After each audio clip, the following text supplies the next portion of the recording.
The greatest and undefeated man was defeated by a tactic so simple, he never saw it coming.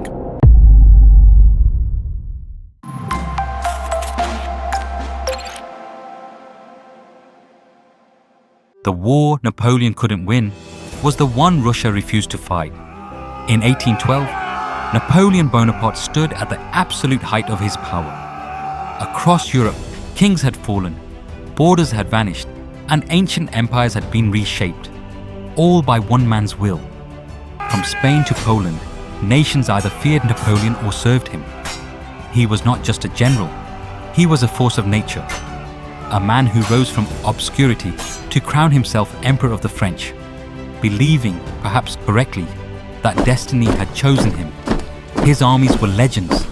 They moved faster than any force Europe had ever seen. They struck harder. They adapted quicker. Austria had fallen. Prussia had been humiliated. Coalition after coalition had collapsed beneath the weight of Napoleon's strategy and confidence. To many, he seemed unstoppable. Napoleon believed it too. But there was one empire that refused to fully bend: Russia. Tsar Alexander I had once been Napoleon's ally, but alliances built on fear do not last.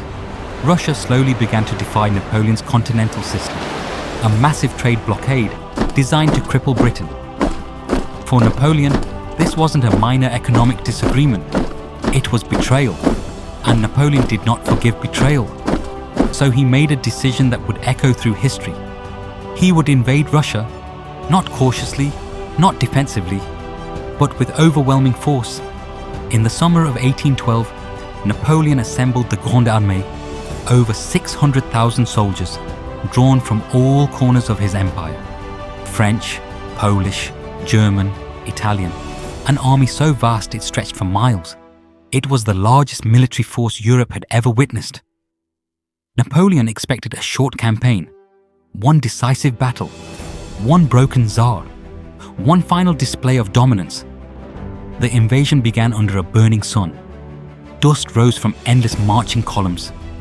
Men collapsed from heat and exhaustion before ever seeing an enemy. Supply wagons lagged behind. Horses died by the thousands. Still, Napoleon pushed forward. Speed had always been his weapon. Speed had always won. But this time, the enemy refused to play by his rules. The Russian army retreated, again, and again, and again. They abandoned cities, burned villages, destroyed crops. Wells were poisoned, food vanished. What Napoleon conquered offered nothing but empty land and silence. The deeper the French marched, the weaker they became. Yet Napoleon mistook movement for progress. When the two armies finally clashed at Borodino, it was one of the bloodiest battles of the era. Tens of thousands died in a single day. Napoleon held the field, but victory felt hollow. The Russian army withdrew once more, unbroken. Moscow lay ahead. Napoleon believed it would end there. When his army entered Moscow, he expected surrender, celebration, relief. Instead, he found a ghost city, streets empty, doors shut, no government, no civilians. Then the fires began.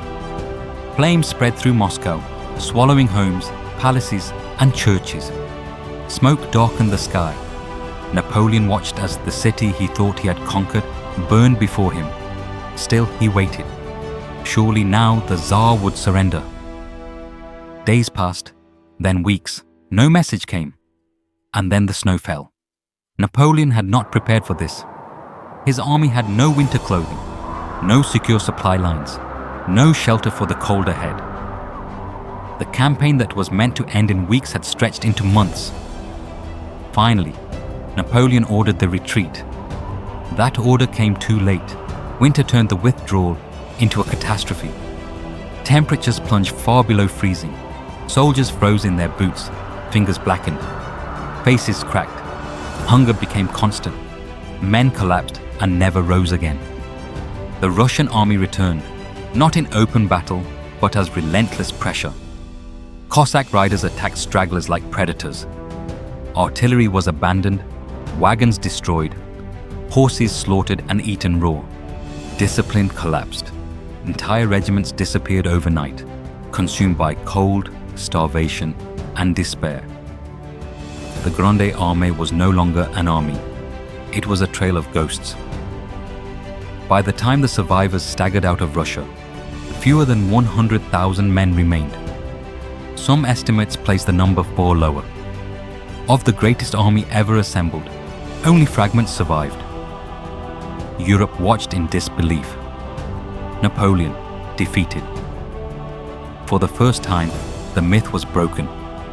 Nations that had feared him now resisted him. Former enemies reunited. Coalition after coalition rose, fueled by one realization: Napoleon could be beaten. Within 2 years, Paris fell. Napoleon was forced into exile. Though he returned briefly, the world would never again see him as invincible. His final defeat at Waterloo sealed his fate. The empire collapsed. Borders were redrawn.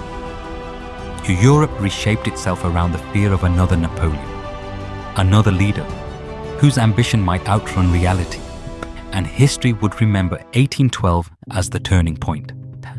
Not because Napoleon lacked brilliance, but because he underestimated distance, winter, and the will of a people who refused to surrender. He lost more than an army in Russia. He lost the illusion that destiny alone could carry him forward.